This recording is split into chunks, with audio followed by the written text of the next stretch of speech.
afternoon, good evening. It's always tough to have the last or second last session in the 2 days conference.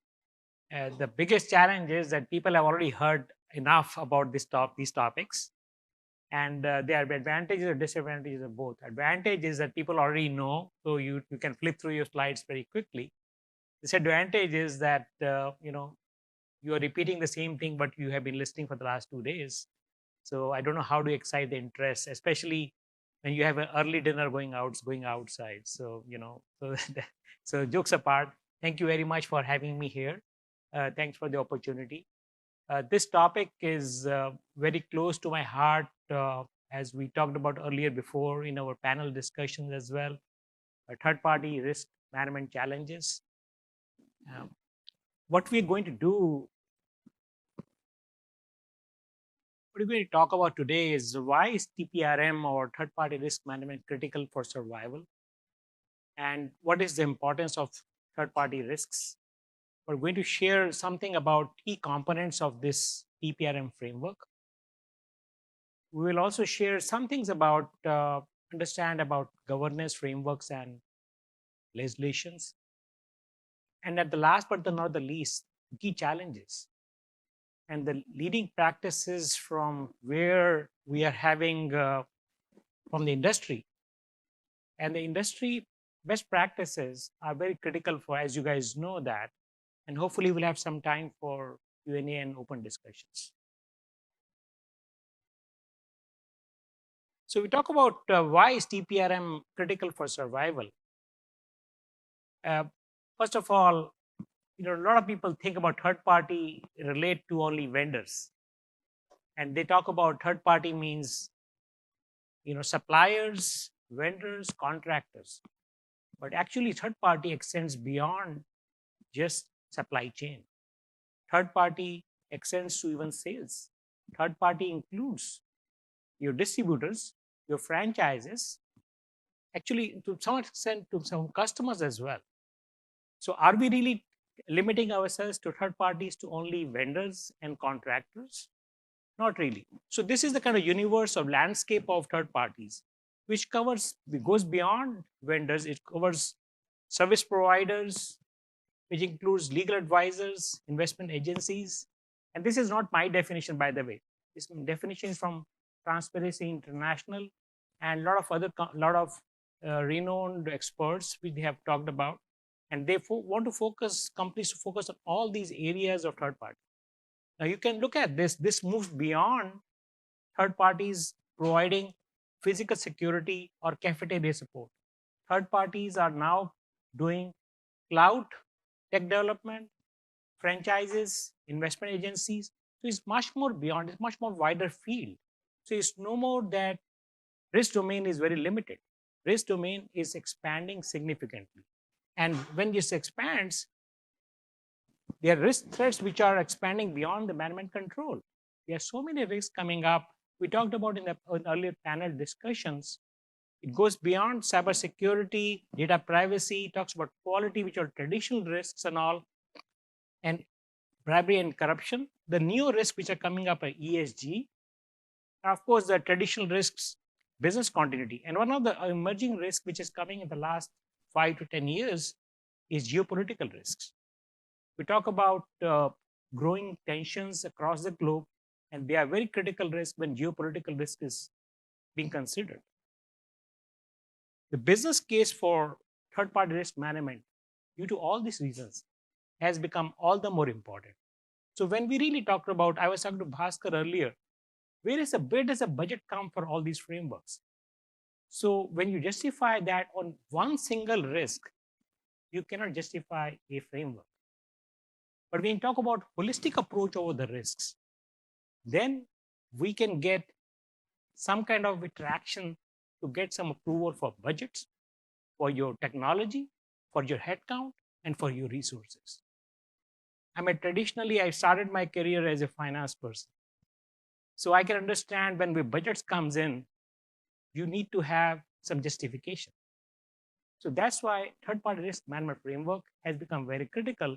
When you talk about one risk, or one particular category of a vendor or contract manufacturer, believe me, No finance person will give you any budget. Forget the even attention to talk about to be considered for a budget proposal.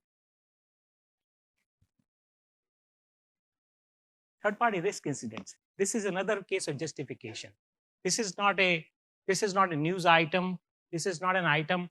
I won't try to read through any of these. You guys are experts. You guys have seen much more than this. It's all over the place, starting from anti-bribery to quality incidents to data privacy, and you name it. We heard today earlier that CFOs or CIOs are being indicted on a personal account, and they are being required to pay penalties from their personal bank accounts. That is insane, but that's the way of life to be. Now, if that is what is happening, how as GRC professionals, how as finance professionals, whether we are line 1, line 2, or line 3, we all have to work together to make sure we have some kind of a framework. Now, a lot of people think that is this just one risk? The biggest thing is more than the reputational risk. The pure risk for being surviving is more critical. The survival of a company is at stake. Now you can see that here. It says that if Facebook had a loss of almost about $80 billion in a couple of days when this issue came up. Now companies like Facebook, which had it almost close to $1 trillion market cap, would survive that. Can smaller companies survive? Not really. They may not have market caps of 10 to $20 billion. So it is very critical for us to see that how do we address that. Talk about Goldman Sachs. Large companies, they had a violation of $3.3 billion for FCPA. And especially this is critical. I was talking to Carlos earlier, multinationals which have global operations. I used to work for a company called Motorola. It is probably non-existent right now. We used to operate in over 145 countries. The challenge is how do we address the risks of third parties across the globe? So it is not going to be a simple task. However, when we say that, I get reminded by old saying, not of 2020 or 2010. This saying was by Swami Vivekananda in 1890s. 1890s, he said that people, it's important to take risks. People who win those risks, overcome those risks, lead the effort, lead the world. And people who lose, come like me and guide others because they have lost. So risk taking is always important. Whether you win it or you lose it, you will be always get more experience. And that's why it is very critical for us to take risk. Now, why these risks are, third-party risks are important? Because corporations cannot work alone without extended third parties. They are here to stay. The more there are pressures on gross margins, resource constraints, availability, talent, skill sets, it is not just alone for manufacturing. It is not just alone for software development. It is for every single area. So companies are rather not only outsourcing, co-sourcing. So all of those activities will involve third parties. So third parties are here to stay, and we cannot ignore them. If we cannot ignore them, we have to make sure that we have our good framework in place, that we address those. And that's where the key components of TPRM comes up. So when you look at TPRM, we're looking for more. The buzzword these days is integrated. There's nothing can standalone TPRM you can have in any corporation. If you have TPRM for one particular third party, for distributors, or for vendors, or for certain service providers, and ignore some others, or you have catered to only certain locations, and you have 50 locations across the globe, and we want to say we will focus only on key countries, it will be possible that you could have a news item in Malaysia, with a small country probably, or somewhere in Singapore or somewhere in Mexico or Latin America, where you might have small operations, and you could have a news item pop up that so and so violation was there for an illegal violation, or there was some breach, or there was quality incident, or there's some anti-bribery issue. And we cannot explain that as GRC professionals or any corporation cannot explain that why that has happened. So it is very critical for us to focus on integrated one. Now, it has to be end to end. It cannot be one particular area of third party. It has to be starting from the beginning to the end of the third party management process. And we'll talk about what exactly does it mean. It also has to be a real time. It cannot be static. If it's static, then really it gives you a particular area of operations. It doesn't talk about real time or information, because the world is dynamic, it's changing. So what are the key three areas we want to focus on? First of all, we have to focus on governance. We talked about how organization. We talked about extended enterprise. Once we cater to the governance and organization, we'll come into more details what exactly we need to see in governance. Third-party tiering and risk identification. Tiering and risk identification becomes key. The third one, which we have to talk about, once we have identified those third parties, and risk review and monitoring. So these are the three key areas which we all have to think about to make sure we have adequate focus on all three. How are we going to do it? Three people who can manage us this the most.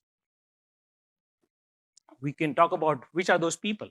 Now, those are dependent upon key people we have to focus on are definitely procurement for any third party, business operations for any of the non-supply chain or sales related activities. There also are legal teams as the three players. Now, from all of these, there's also an aspect of technology. That's where IT comes into the picture. And once you have the people and technology, you need to have very well-defined processes. If you don't have people, process, and technology in place, you have gaps. An integrated third-party risk management is far more than a reality. It's going to be in place, and always talk about that.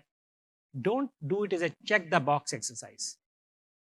When we just check the box, we go to our management and say, yes, sir, we have implemented third-party risk management. But yes, we have checked the box.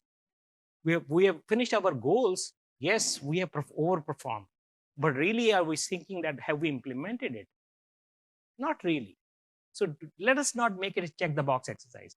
Over the years, third-party risk management has been a check the box exercise in case wherever there is no legal requirement. Any organization where there's legal requirement to have third-party risk management, the framework is in place. But most organizations where there is no legal requirement for third-party monitoring, it is still not in a mature state. It's still in infancy. Now, you guys heard earlier today, that if you are, some countries are coming out with regulations and all, we'll talk about those areas later on. But the key fact is that we need to customize based on the risk profile. No one size of framework fits all. My company may be a $10 billion company. That third-party risk framework, even I get the basic principles, cannot be applied as is to another corporation of even 15 or even 9 billion or even the same size. What to talk of similar size. So you have to make sure that we have the clear identification of the needs of the organization. And that's where you have to more customize. Now, we're not talking about here out-of-box solutions for technology. We'll talk about that later. But I'm talking about the framework. The framework has to be based on the needs of the organization. Key components. So we talk about key components here, roles and responsibilities. We need to define key roles and responsibilities.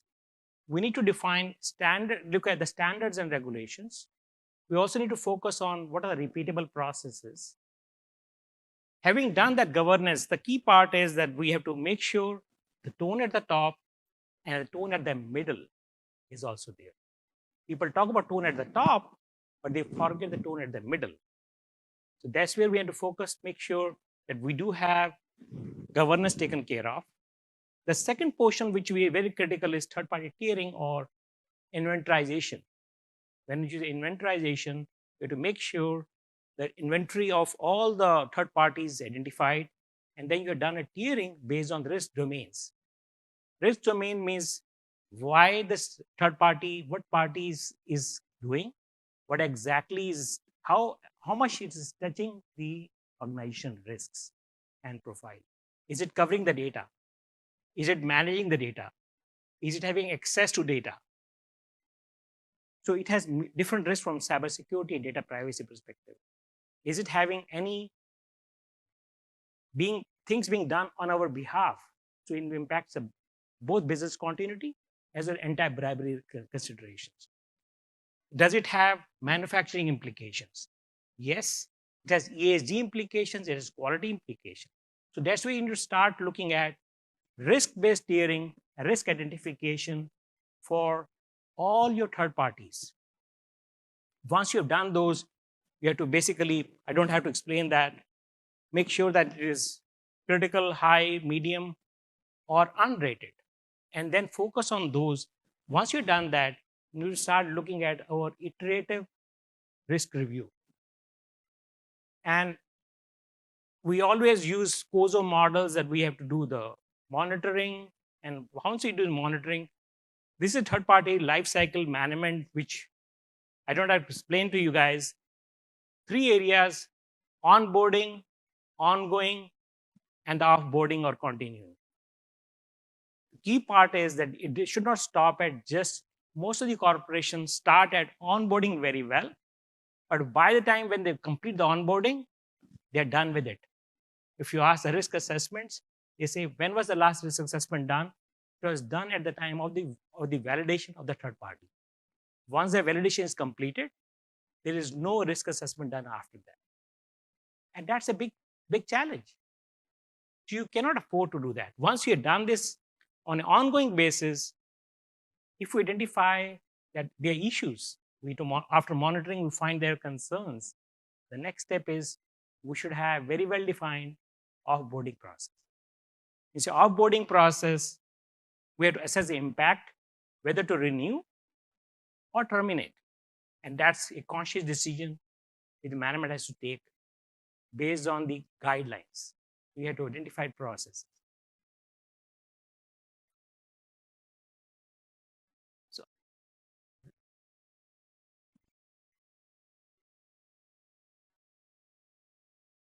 I will not spend too much time on this page, because this page is developing so fast that as we speak, there might be some new legislation come up anywhere in the world. However, every industry has to be taken care of, making sure that whatever standards we have are applicable. There are some of the standards which are very standard, but there's no specific standard right now. This is a standard for third party. If you use it, you're done with it. Unfortunately, there's no standard right now. There are standards which are referring to third party. There are standards on ISO, NIST, PCI, OBIT, and you name it. And they have no specific area that this is dedicated for third party. Once you come, and there is unfortunately not a single industry standard.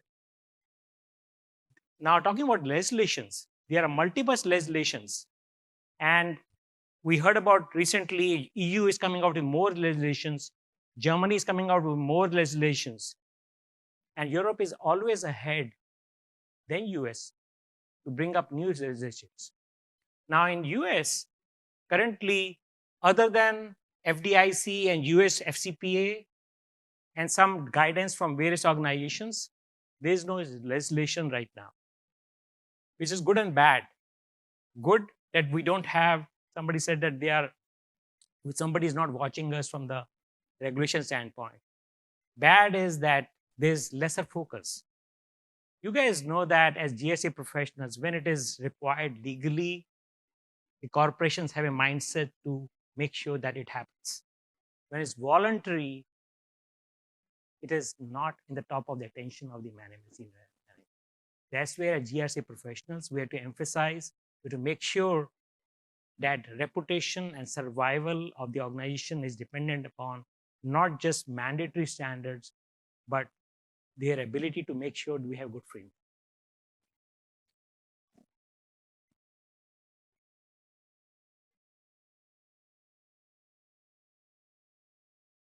There's more to go. Then, okay. I will talk about the last page, which is there on challenges and leading practices. And this is very critical for us to see. And somebody would have covered this many times in the last few days because we talked about various challenges. They look all very similar. Inadequate management support and resources. We all know that if we don't have good tone at the top, we don't have good board level oversight, we don't have a good SLT or senior leadership team buy-in for this thing, and we don't have right resources in place, the framework cannot be done. The next one, if we should have a very well-defined, formal defined policies, we should be in line with our standards and framework. And believe me, it has to be written. Having a person who has done both first line and second line of defense and now third line, an auditor will not accept unless you have a written document. I think somebody also said yesterday that we will not be able to get past through the audits if we talk about say that it is covered. So we need to have more effective policies with well-defined roles and responsibilities, who's doing what. People should know what exactly their roles are. Inadequate awareness of third party. Who are our third parties? People don't even know. Sometimes when you ask people that, okay, do you guys know that how many third parties do we have? Not really. They don't know what risks do they have. Last time when we were discussing with our IT team, and we said, do you guys know who all are your third parties right now? They said, yeah, procurement should know. Of course, procurement knows that. But does the IT team knows about who are the third parties are and what are the risks about it? Not really. And that's where we need to have an accurate inventory of third party and risk stratification, because we cannot afford to cover every third party under third party framework. It has to be more risk based. Point of risk assessment, it has to be, as I said before, it has to be more iterative. It can't be static. We talk about this is the other thing which we have. Most of the corporations are facing this. They have a manual processes. I'm not promoting metric stream or any other software. What I'm saying is, as corporation to be successful, they have to use technology. And that's where they have to come out with technology integrated with business processes. You cannot use technology out of the box, and our business processes are completely different. You have to align your technology with your business processes. And that's where sometimes it's a good idea to have a more customized software which can be used to your own needs. And that's where we have to focus on. Based on that, the software, we have to make sure that we have right metrics, right KPIs, right KRIs. I'm a big fan of KPIs and KRIs because those tell us the touch points that where are we on say do. What we said that we will do and what we said that how we are doing. And once we have done that, we want to make sure we have good evaluation, we have good monitoring, and we have an area where we talk about a self-assessment. We talk about we are all GRC freaks and we say that we should have controlled self-assessment. But controlled self-assessment should not be just paper sign-offs. They have to be more effective. And once we have effective assessment, we should also involve third parties or any other area, the level 3 internal audit teams. My job security, right? So that's what I have to tell people, that you want to make involved, take help from internal audit, make sure that you get an objective assessment of your third party framework, make sure they assess the risks, make sure they have the capability or in capacity and efficiency and effectiveness of third party framework has been assessed by internal auditors. Once we have done that, you will realize that then definitely it will give you enough dividends for future. Now, I will pause there and see maybe 1 minute or so in time. I want to make sure that we have some time for Q&As or questions. Yes, please.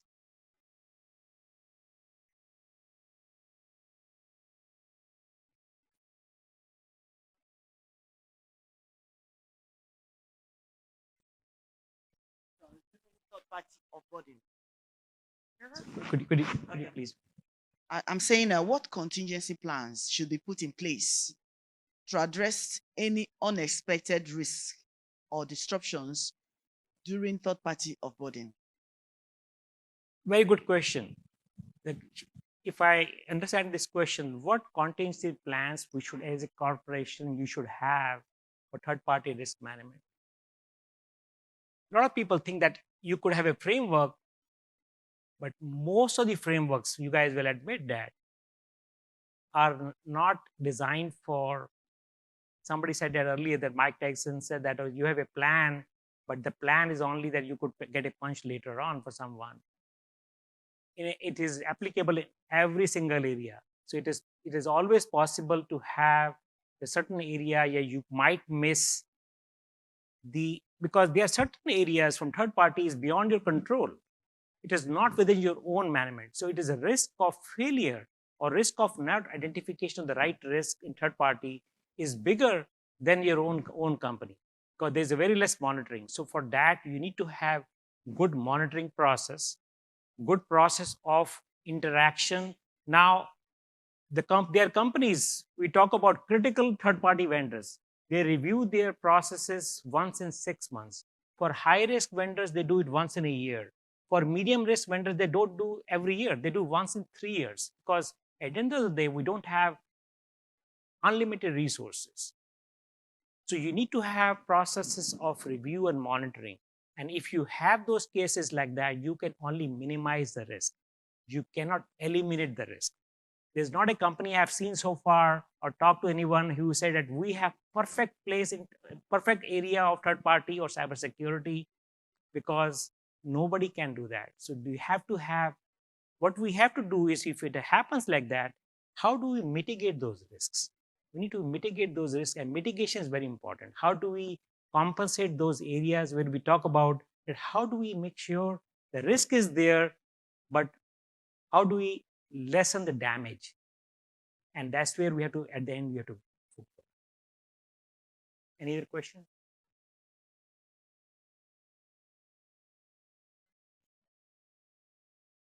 If not, thank you very much for your time, and really appreciate it. And have a good evening.